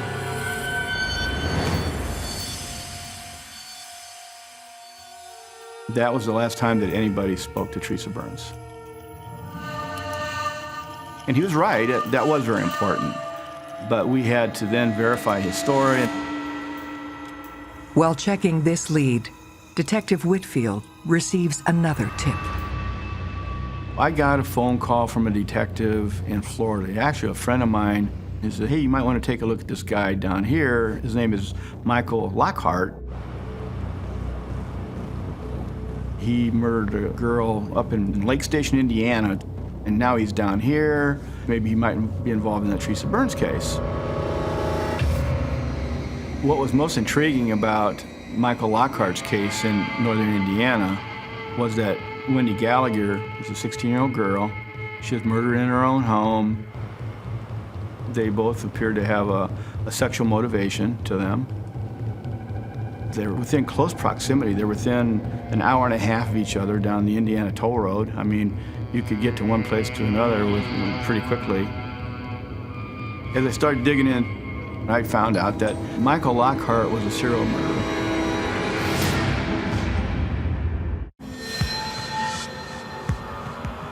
Detectives learn serial killer Michael Lockhart has been linked to another Indiana murder just 3 months before Teresa Burns was killed.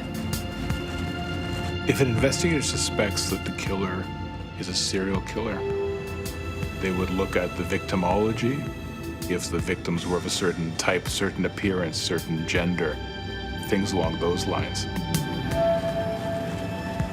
It kind of matched up with what I was looking at with Teresa's case, at least in general terms. Wendy Gallagher had been stabbed to death, which is a little bit different MO than Teresa's case. After killing Wendy Gallagher, Lockhart went on a cross-country crime spree, which included armed robbery, rape, and the murder of another teenage girl. So we run the NCIC nationwide criminal history search on him, check into his whereabouts, track his timeline, see where he was on January 11th, 1988. And it turns out that on the day of Teresa's death, he was in South Florida committing a crime there. So at that point, it made it pretty easy to eliminate him as a suspect. With Lockhart in custody and his time accounted for, police are forced to move on. Any murder investigation is a fluid process. So you're talking to a lot of people. You're trying to figure out what makes sense, what doesn't. Who else could there be? Who else can I interview? So you just look for more people to talk to, because you never know where that lead's going to come from. They return their focus to the search for Teresa's mystery visitor. We canvassed the whole neighborhood around Teresa's house. We were able to locate a neighbor that saw a young man on the day of her murder. She did see somebody go up to the front door, so that's obviously going to pique your interest. The neighbor reported seeing a guy going into Teresa's home at about 11 o'clock, which was about the same time that Teresa's boyfriend, Sean, said the doorbell was ringing. If it were been a stranger, she probably wouldn't have let him in the home. So that means she knew the person. We were able to get a general description for a sketch artist. She described him as just a medium build, dark hair, late teens, early 20s. The picture looked like nobody that we knew. We had no clue. Not one of us in the family knew who he was. We released a sketch for all the public to see, but this picture was so generic, it could look like everybody or nobody. And that's very frustrating. This was one of those cases where the media was very interested in it. The young 16-year-old girl, high school girl, was found murdered in her own home. Mishawaka then was pretty innocent. So the fact that everyone wants to see some resolution of this, yeah, there's some pressure that goes along with that. I had an 8-year-old and a 10-year-old daughter, and I'm thinking, how would I feel if this happened to my daughters? So you want to do everything you can to find out who did this and bring them to justice. 1 month after the murder, Detective Whitfield gets a new lead. I got notified that an RG weapon had been turned into the Mishawaka Police Department. The gentleman that turned it in, his name was Les Snyder. Hey, look, I found this gun. Just want to turn it in. But when I looked at this weapon, it's missing the ejector rod. I'm thinking, okay, this is the gun. The guy said he found it in the bushes down the road from his house. I took the weapon out and looked at it, and I discovered that it didn't have any rust on it. When we receive firearms that are left out in the elements, that'll corrode or even rust a firearm. It wasn't outside. It was somewhere else. And so, yeah, this is a moment where you start thinking, okay, we're onto something here. We felt that the gun was a key piece of the evidence, so we sent that to the FBI lab for testing. As I started digging into Mr. Snyder's background, it turns out that he has a stepson, Phil Jeans, who at that time was 17 years old. We knew that the suspect that walked into Teresa's home that day was late teens, early 20s. Phil Jeans did have a juvenile record, some drugs, and I think a burglary charge. He was known to be a fighter. He caused a lot of havoc with people, kind of a bully.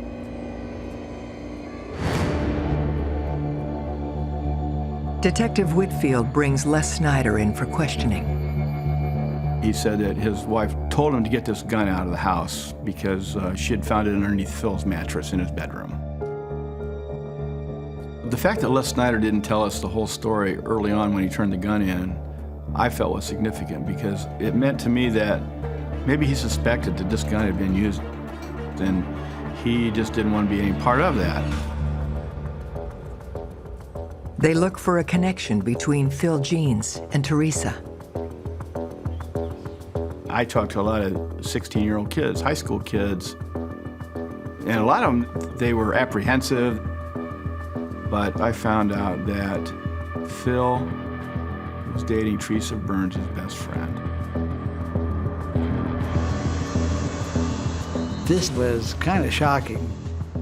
We had no clue that Teresa's friend had dated Phil at that time. Teresa's relationship with Jeans, I think, was my girlfriend is dating him, so therefore, we're hanging out. I never got the indications from anybody that they were friends. But I was able to determine that Phil had been to Teresa's house before. So he knew where she lived. As far as knowing what a motive might be for Phil to use this gun on Teresa, it wasn't really clear for us. But now we have a weapon that we believe was used in the murder. I have a name of a person, Phil Jeans, who had the weapon. Now I needed to find out if Phil Jeans was on Teresa Burns' timeline. So the first time I talked to Phil, he came in with his parents. He was a little cocky, arrogant. He said when Teresa was murdered, he was living in Fort Wayne, Indiana. That's about 90 miles or so from Mishawaka. He said he was working at a restaurant job there and lived there with his brother.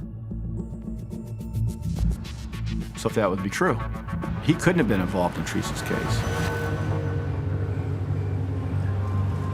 But I contacted the HR department at this company and found out that he had quit that job a week before the murder. I ended up talking to his brother, and he goes, Phil left, Fort Wayne, and he came back to Mishawaka.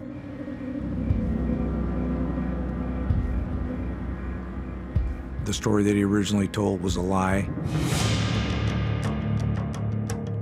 As they push Jeans for the truth, he implicates another teen, James Lewis. Jeans and James Lewis were good buddies. So, they slept over at each other's houses. When you seen one, you seen the other.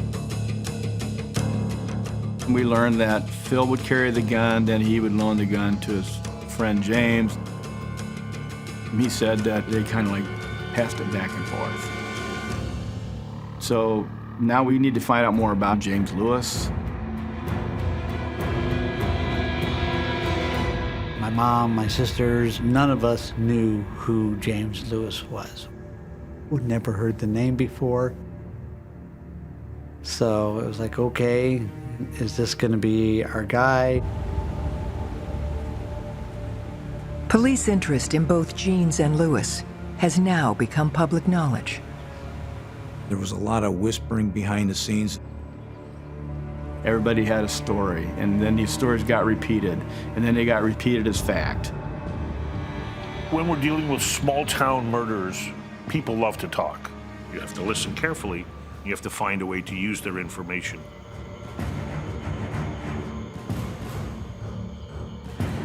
It got back to me that James Lewis had made a comment to his girlfriend that he would kill her just like he did Teresa.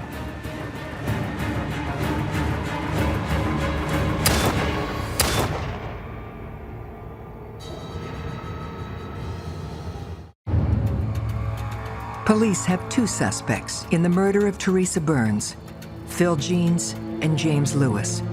But they need to determine who pulled the trigger. We have a gun, we believe is the gun. The gun is being carried by two people who knew Teresa Burns. The alleged death threat issued to his girlfriend, however, places the focus on Lewis. James Lewis was a hard kid. He made admissions that he knew about the gun. But he said he only fired it one time, and that was at a nearby gravel pit and just doing some plinking, and target practice.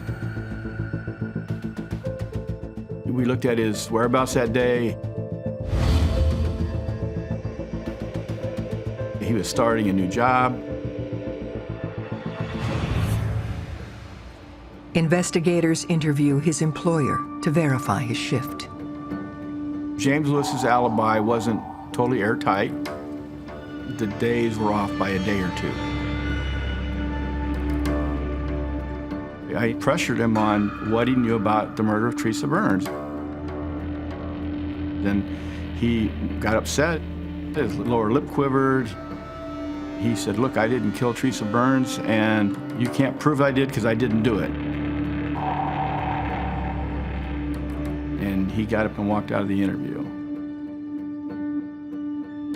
When somebody walks out of an interview like that, it certainly keeps them on your radar. You don't have the ability to clear them out of the picture.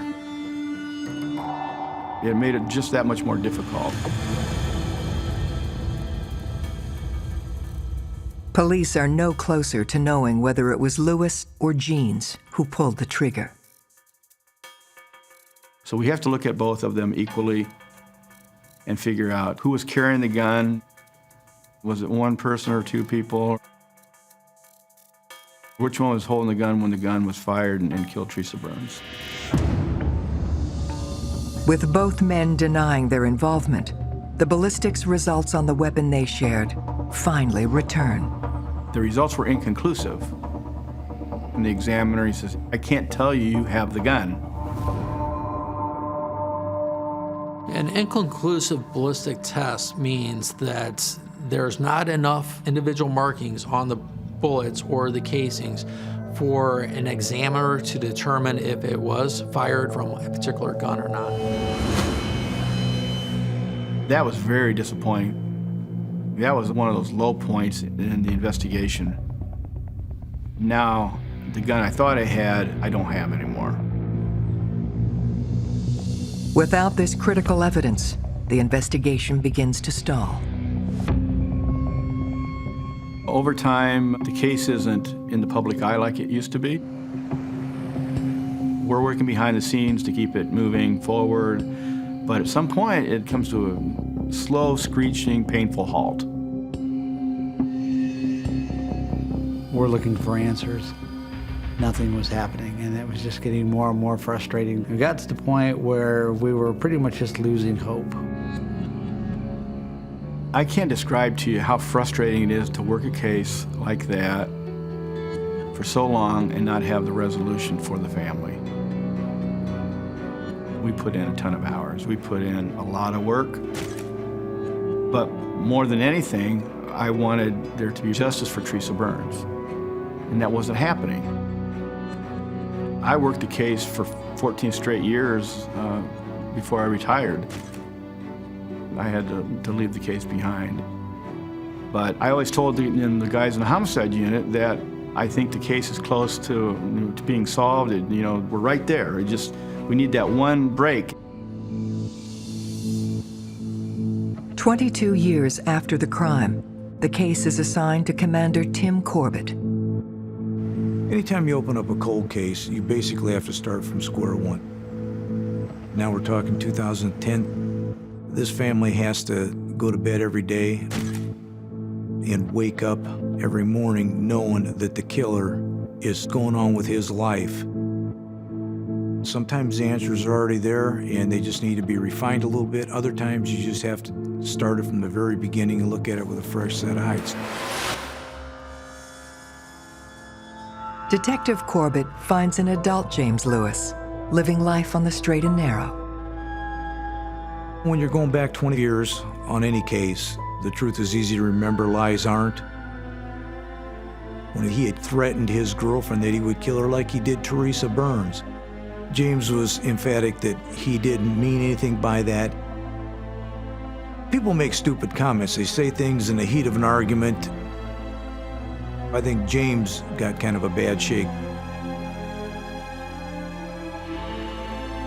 There were people looking at him and blaming him for stuff. But I believe James told the truth.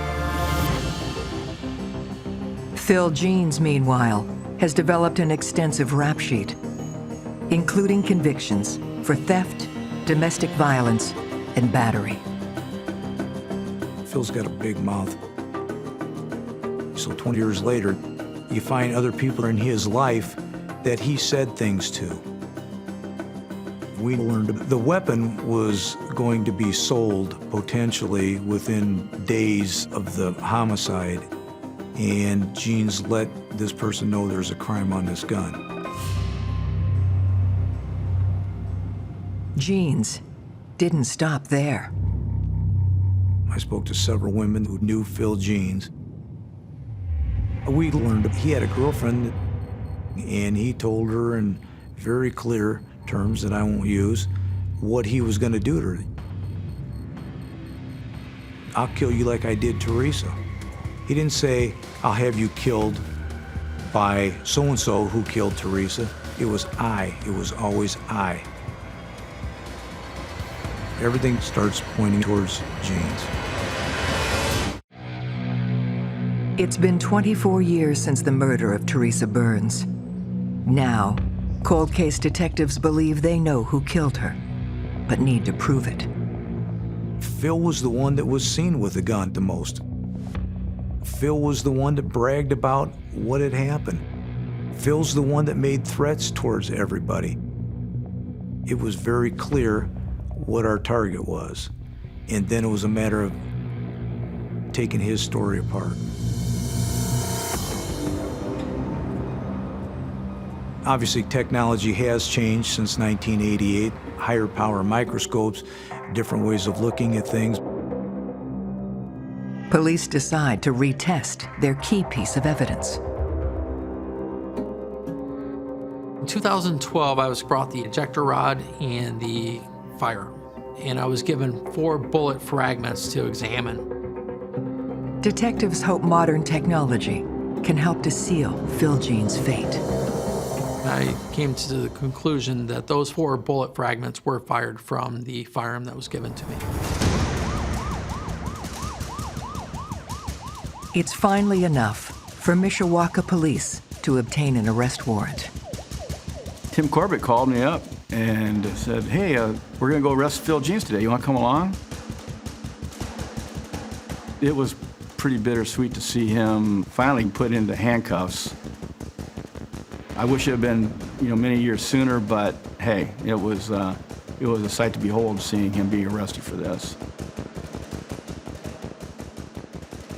It took 20 years to get to this point. Now we have to make sure that we go all the way to the end and get the conviction and get him the time that he deserves.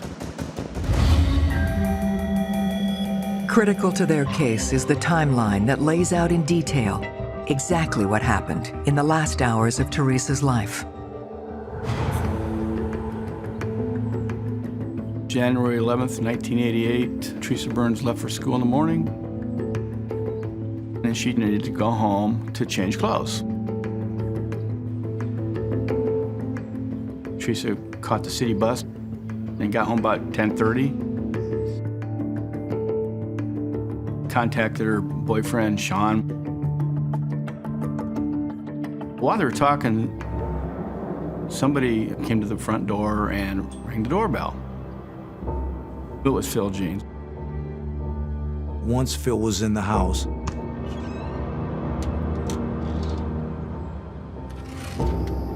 I believe he had a plan. That plan was sexual assault. Phil is a dominant type individual.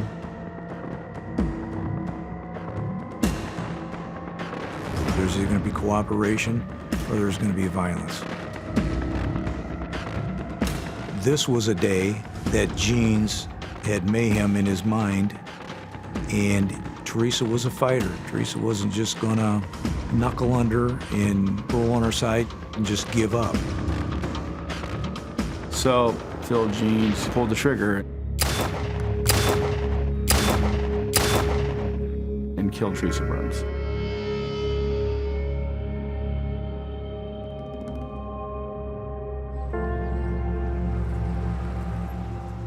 After a 5-day trial, Phil Jeans is convicted of murder and given the maximum sentence, 60 years.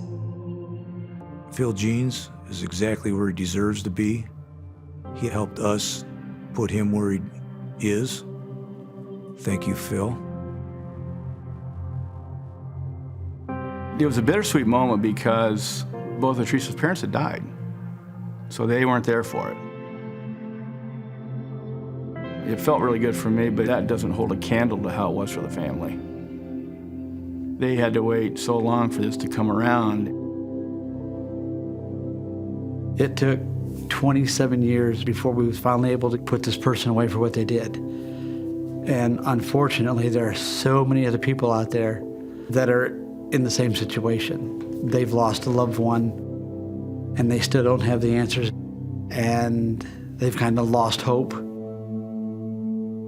I want people to know, do not give up hope. One of the things my mom wanted was, she didn't want my sister to be forgotten. She wanted her daughter to be remembered And it's one of the reasons why I'm here today, is to be able to say, I'm doing everything I can, Mom, that people remember Teresa.